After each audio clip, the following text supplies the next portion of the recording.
Suara saya kedengaran? Baik.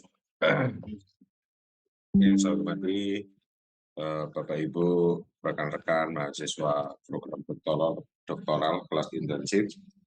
Yang pertama saya ingin menyampaikan bahwa saya mohon maaf karena sebagaimana jadwal saya ini harusnya mengajar hari Minggu sore, tetapi berhubung besok sore itu saya ada kegiatan, makanya tadi saya minta kepada teman-teman Pasca untuk mencoba mengkomunikasikan dengan Bapak Ibu agar kemudian saya bisa mengisi pada perkuliahan Sabtu malam atau malam Minggu. Jadi mohon izin apabila Bapak Ibu ada yang berhalangan karena mau malam mingguan, maka kemudian harus tertunda karena harus mengikuti mata kuliah saya. Yang kedua, selanjutnya mungkin pada pertemuan berikutnya, kalau memang Bapak Ibu berkenan, dan apabila Prof. Fadli perkuliahannya diselesaikan sebelum maghrib, maka saya akan mengambil sesi Sabtu malam sehabis maghrib atau malam minggu. Karena biasanya minggu memang saya ada kegiatan, sehingga ketika dipaksakan nanti terlalu sore, karena saya ketika minggu sudut harus kembali pandang. ke Nah, setiap orang itu Surabaya. memiliki sudut pandang. Selanjutnya Bapak Ibu, Setiap manusia pasti memiliki dalam satu angel semester dalam pandangannya ini, kalau masing-masing, tidak tidak bisa salah, kita ada samakan 8 kali antara tatap satu muka dengan yang lain. Nah, perkuliahan di ini ada semester beberapa yang saya 1 ini tulis dalam RP. untuk program doktoral, kemudian mata kuliah yang akan membersamai kita adalah terkait dengan sejarah pendidikan Islam. Nah, tentunya Bapak Ibu perlu saya sampaikan bahwasannya sejarah pendidikan Islam ataupun kemudian sejarah pendidikan pada umumnya itu merupakan sejarah peradaban manusia. Karena manusia ketika kita mengikuti apa istilahnya 7 unsur kebudayaan Buncoroningrat, maka salah satu unsurnya itu adalah pendidikan, di mana pendidikan ini merupakan satu kebutuhan bagi manusia. Nah, pendidikan ini tidak boleh dimaknai sempit dalam artian bahwa pendidikan itu sama dengan sekolah, tentu berbeda. Belajar berbeda dengan pendidikan, pendidikan berbeda dengan sekolah. Walaupun seringkali secara umum dianggap bahwa belajar itu sama dengan sekolah. Padahal sebenarnya itu adalah makna yang sangat sempit. Yang pertama, Bapak Ibu, di dalam sejarah pendidikan Islam, tentu kita harus mengerti ada 3 konsep, yaitu adalah pertama konsep pengertian sejarah. Yang kedua adalah makna pendidikan Islam, yang ketiga adalah landasan dasar pendidikan Islam. Kita harus memiliki kesamaan, kesepahaman di dalam melihat sejarah pendidikan ini, baik di dunia maupun khususnya di sini dalam hal ini adalah di Indonesia.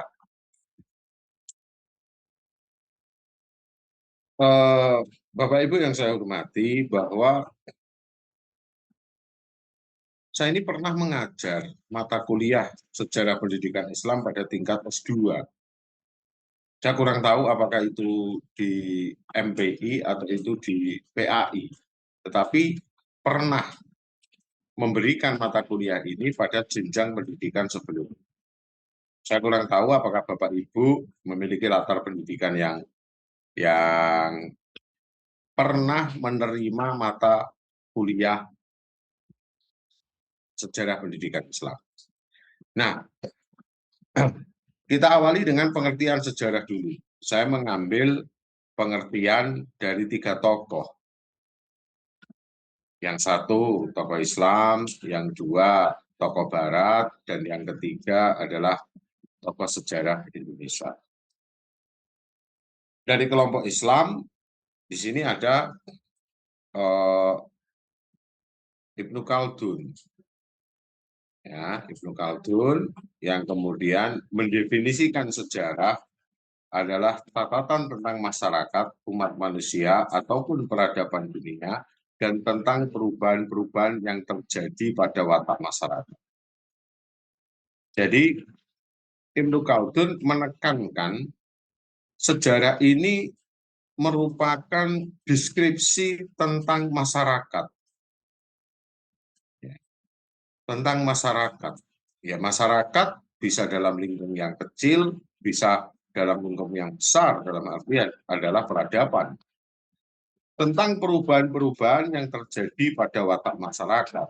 Artinya bahwa sejarah itu dinamis. Sejarah itu berbicara tentang perubahan. Karena memang peradaban manusia itu salah satu yang niscaya adalah perubahan itu sendiri.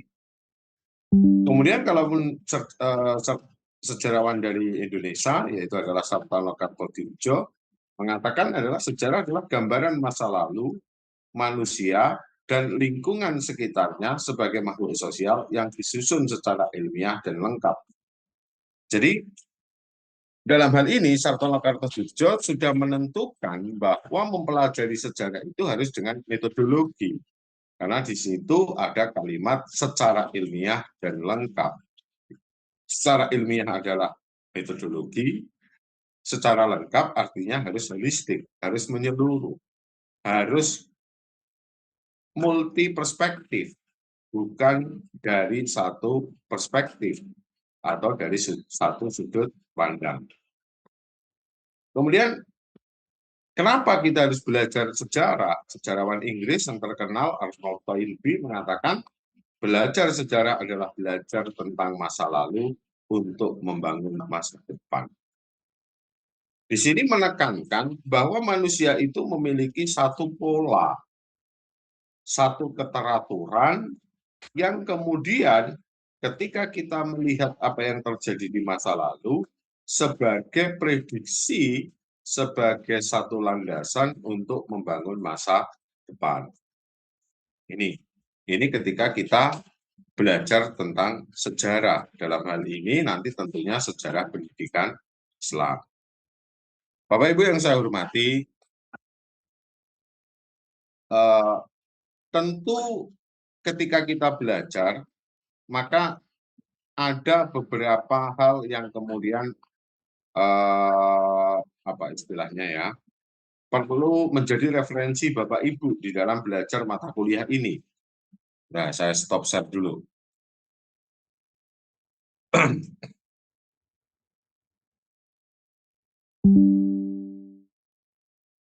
Nah,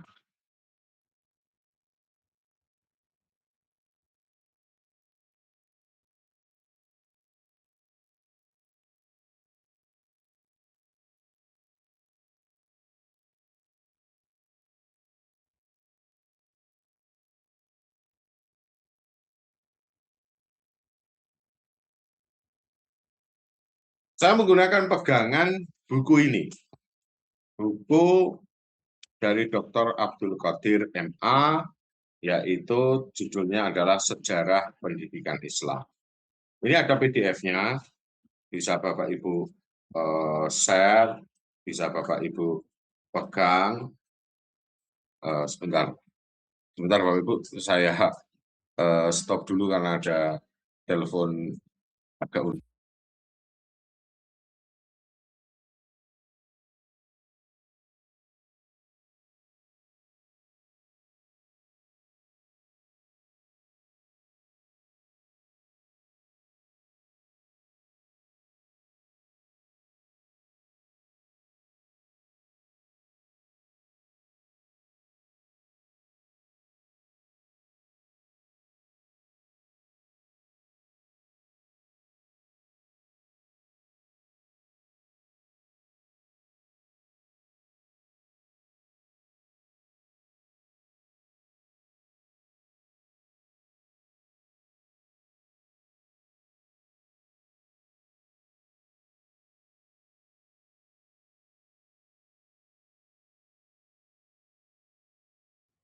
Oke, baik. Saya merekomendasikan Bapak Ibu membaca buku ini. Insya Allah ini ada PDF-nya, syukur bisa beli. Karena nanti ini adalah salah satu buku yang menurut saya buku paling utuh di dalam memberikan gambaran secara apa istilahnya ya, secara deskriptif ya, walaupun tidak dalam,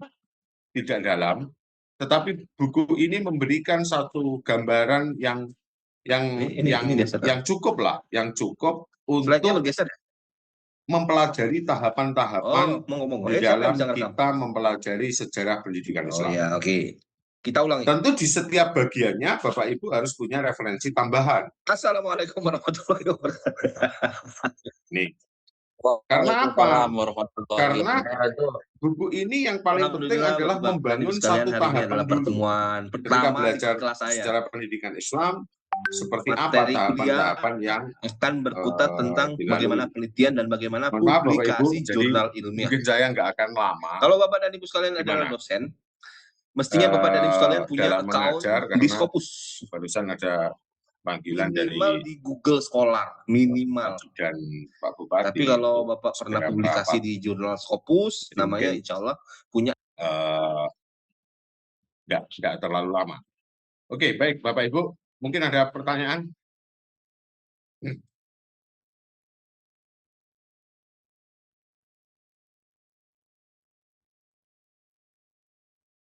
Monggo.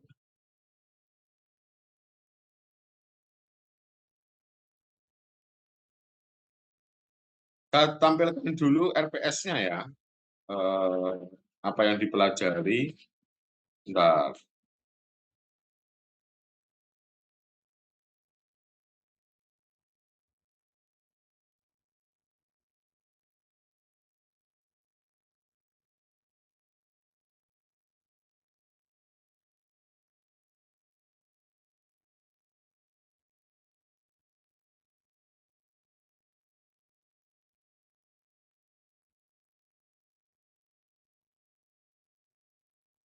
Nah, ini RPS yang akan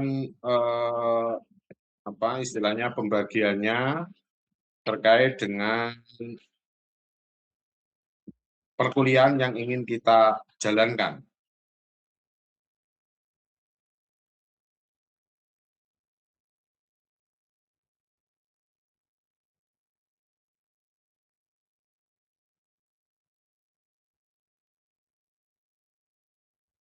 Oke, mungkin ada yang ingin ditanyakan?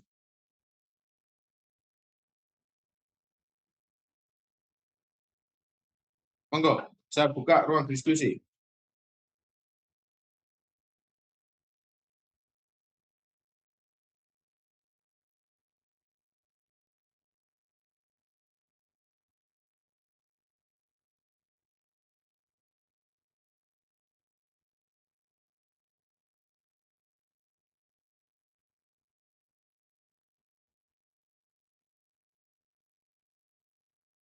Monggo Bapak Ibu.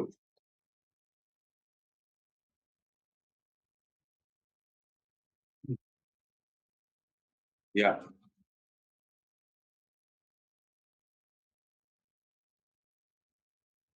Ya.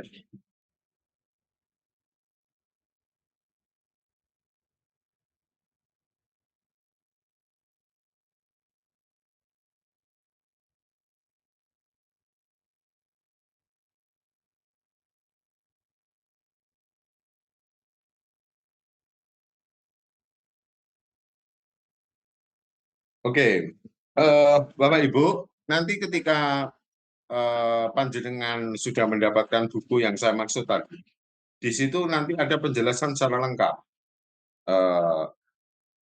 Jadi nanti, sebentar, saya ganti share screen-nya. Ini, nanti Bapak Ibu, itu saya minta untuk mengkaji beberapa tahapan ini. Nah, ada 11 tahapan, syukur kalau mahasiswa S3 ini ada 11. Sehingga nanti masing-masing membuat seperti makalah, kemudian juga terkait dengan PowerPoint-nya, terkait dengan periodisasi perkembangan pendidikan Islam, mulai dari pendidikan Islam pada zaman Nabi sampai yang ke-11 peran organisasi Islam di Indonesia terhadap pendidikan Islam. Ya, harapannya kalau saya lihat di absensi itu ada 16 mahasiswa doktoral kita, sehingga cukup, sehingga nanti ada 11 periodisasi, berarti nanti yang absen ke-12 nanti kembali ke periode 1, absen ke-13, ke periode 2, dan seterusnya begitu. Sehingga nanti dibagi pas. Sehingga nanti ketika presentasi, kemudian masing-masing mahasiswa bisa memberikan gambaran. Nah, pentahapan ini saya menggunakan pentahapan dari buku tadi. Ya. Tapi soal kedalamannya, saya memang buku yang saya sebut tadi, kalau berbicara kedalaman, memang ya mohon maaf, memang kurang dalam. Tetapi setidaknya itu memberikan gambaran bagaimana mempelajari periodisasi terkait dengan istilahnya sejarah pendidikan Islam, baik mulai dari masa Rasulullah sampai kemudian pada periode-periode berikutnya. Nah, tetapi tentunya Bapak Ibu harus mencari kedalamannya melalui referensi yang lain. Contoh, nanti ketika ada yang bagian teori masuknya Islam ke Indonesia ataupun pendidikan Islam pada masa Kesultanan Aceh, Demak, dan Mataram, ya mau tidak mau Bapak Ibu harus membaca bukunya Azumati Azra. Ya, kan begitu. Nah, karena di buku tadi ya kedalamannya masih kurang, karena memang kalau kemudian ingin kedalaman, ya bukunya harus buku yang berjilid-jilid. Ya, karena kita tahu bahwa mempelajari sejarah itu menurut tadi Sartono Kartodirjo itu harus multi perspektif. Tidak bisa kita belajar hanya sekedar satu perspektif atau satu sudut pandang. Itu. Nanti kalau satu perspektif ya nanti akan ya kurang utuh gitu. Ya, walaupun nanti ketika yang ke-8 teori masuknya Islam ke Indonesia, ya silakan, tapi jangan terbawa-bawa soal nanti Balawi dan seterusnya nanti. Kalau di dalam kajian ilmiah, monggo kita oke aja. Tapi kalau kemudian nanti sifatnya like and dislike, itu ya di luar dari sesuatu yang sifatnya scientific ataupun akademik kan gitu. Mungkin ada yang lain Bapak Ibu?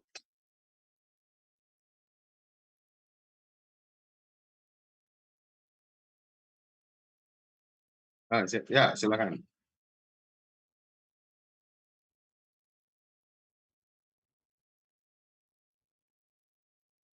Ya,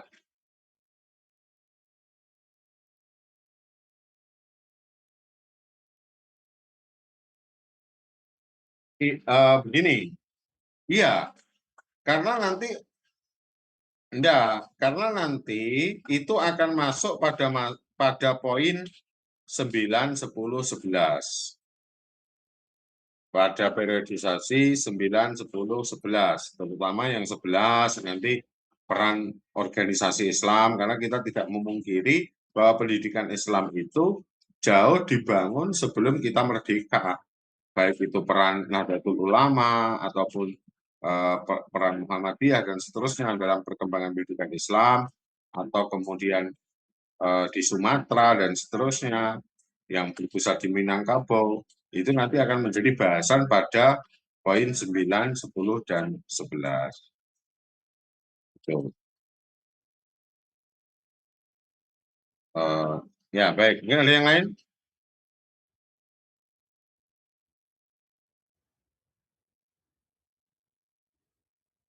Baik, terima kasih Pak Dokter atas Ya. waktunya. Assalamualaikum warahmatullahi wabarakatuh. Waalaikumsalam warahmatullahi wabarakatuh. Eh, izin bertanya terkait sejarahnya. Ketika menyampaikan materi sejarah itu kan terutama di kalangan sekolah ya, di lembaga sekolah yang tingkat dasar, menengah dan atas itu kan harus secara utuh lah seperti itu. Karena kalau sepenggal-sepenggal itu khawatir mereka itu eh, apa ya? Ya semacam ini tadi apa ya? Hanya hanya ada sisanya itu kayak cerita-cerita yang Hmm. usang gitu, sehingga mereka itu maaf ya sebagian itu ada siswa itu kadang-kadang ngantuk apa. Oleh Hmm. karena itu yang saya ingin tanyakan itu mengapa pemahaman yang tepat tentang sejarah itu menjadi penting dalam mengkaji pendidikan Islam. Hmm. Kemudian yang kedua eh, tentang makna sejarah.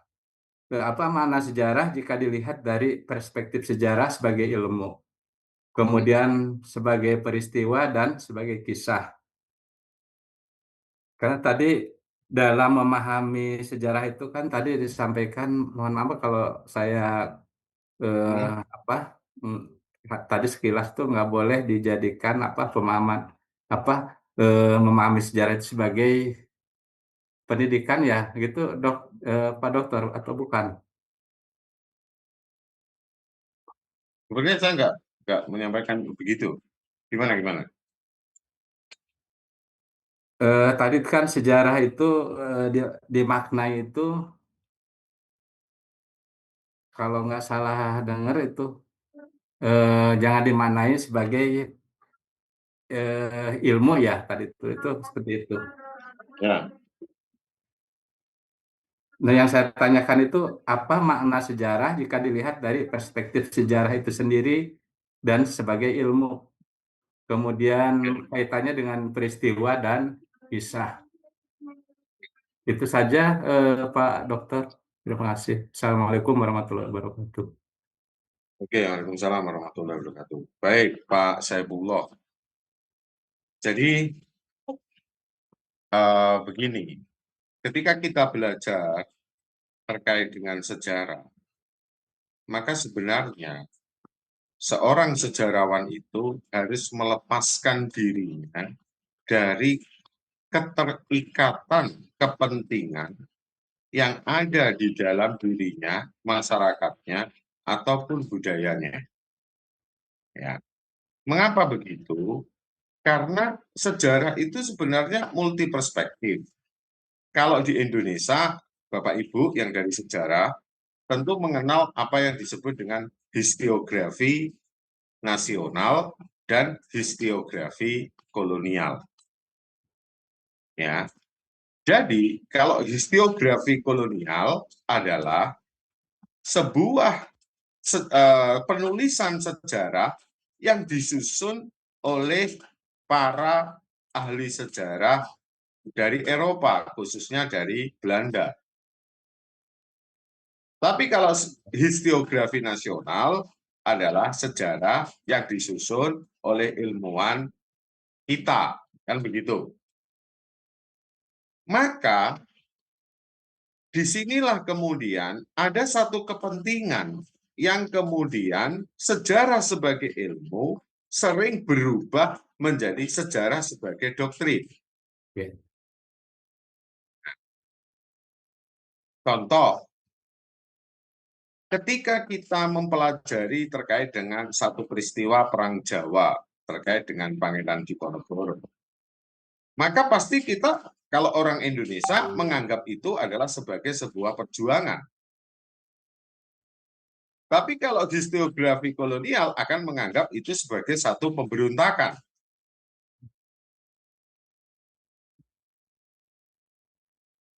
Sebentar, Pak. Ya, Mas. Iya, ke pojokan dulu sebentar. Ya. Nah, kemudian ada pertanyaan tadi, kenapa sejarah menjadi membosankan? Ya, Bapak Ibu, saya sering guyon, maksudnya bercandanya orang sejarah itu begini, kasihan Ken Arok karena harus mati 3 kali dalam hidupnya. Ya, mengapa begitu? Karena kurikulum kita yang bersifat spiral itu seringkali satu peristiwa sejarah itu dikenalkan kepada murid secara berulang pada tingkatan yang berbeda. Di tingkat SD sudah dikatakan Ken Arok dibunuh oleh Tunggul Ametung, Ken Arok dibunuh oleh Tohjaya. Nanti di SMP dalam sejarah Kerajaan Singosari, lagi-lagi Ken Arok dibunuh lagi. Nanti di SMA, lagi-lagi Ken Arok dibunuh lagi. Guyonnya, kasihan Ken Arok, dia mati 3 kali dalam hidupnya. Itu adalah satu gambaran bahwa ada satu peristiwa sejarah yang kadang ditampilkan secara berulang dikarenakan sistem kurikulum pendidikan kita yang bersifat spiral, berulang. Ya. Nah, tujuannya adalah berulang itu di setiap tingkatan kedalaman dalam membangun narasi itu berbeda. Ya, tingkat berpikirnya itu berbeda. Tetapi mau tidak mau seakan-akan sesuatu yang membosankan karena itu berulang-ulang, kan begitu. Nah, bagaimana mempelajari sejarah dalam arti sejarah? Maka kita tidak boleh menutup mata di dalam berbagai perspektif. Ya. Bapak Ibu, satu peristiwa itu bisa perspektifnya berbeda. Contoh Bapak Ibu, ketika kita berbicara Kerajaan Majapahit, taruhlah begitu, maka apa yang ditampilkan oleh negara Kartagama ini dianggap sebagai sumber primer ya, yang menceritakan Majapahit, itu berbeda dengan apa yang digambarkan oleh Selat Pararaton. Kenapa? Karena kalau kita baca kedua naskah ini, ada sudut pandang yang berbeda. Negara Kartagama ditulis dari sudut pandang istana Majapahit, Selat Pararaton ditulis dari orang luar istana. Maka satu peristiwa pun penjelasan penggambarannya berbeda. Contoh, kalau Bapak Ibu yang sekarang hidup, mohon maaf ini nggak menyinggung politik gitu ya. Kalau kita mengkaji satu kebijakan ya yang kemudian ditampilkan oleh mereka yang pro Presiden Joko Widodo di masa lalu, ya, maka akan berbeda dengan mereka yang kontra. Ketika suatu saat ini 100 tahun yang akan datang, kita mempelajari bagaimana pemerintahan Presiden Joko Widodo yang kemarin itu 100 tahun yang akan datang, ya kita harus mempelajari dua perspektif ini. Itu Bapak Ibu. Mungkin ada lagi? Kalau tidak ada lagi, kita akhiri dan kemudian nanti Bapak Ibu pertemuan kedua saya akan memberikan sedikit lagi gambaran sebelum kemudian memberikan penugasan terkait dengan periodisasi pendidikan Islam. Ada pertanyaan?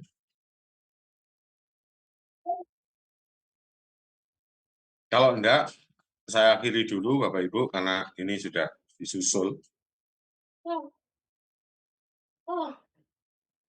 Oke, kita bisa diskusi, kita bisa saling bertukar pikiran kembali pada pertemuan selanjutnya, insya Allah minggu depan. Jadi saya akhiri dulu, mohon maaf. Wallahul muwaffiq ila aqwamit thoriq. Wassalamualaikum warahmatullahi wabarakatuh. Waalaikumsalam Eh, warahmatullahi wabarakatuh.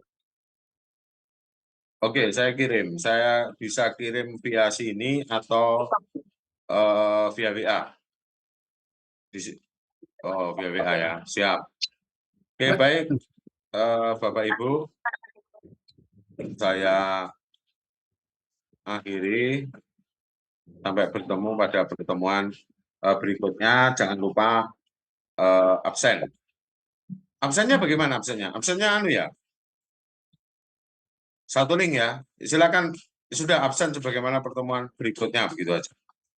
Oke, baik, terima kasih. Dan besok sampai Sampai sekarang ya? apa? Di mana Pak? Pak Sandi? Oh, besok ya, siap.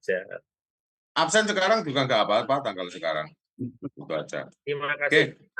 oke, terima kasih. Assalamualaikum warahmatullahi wabarakatuh.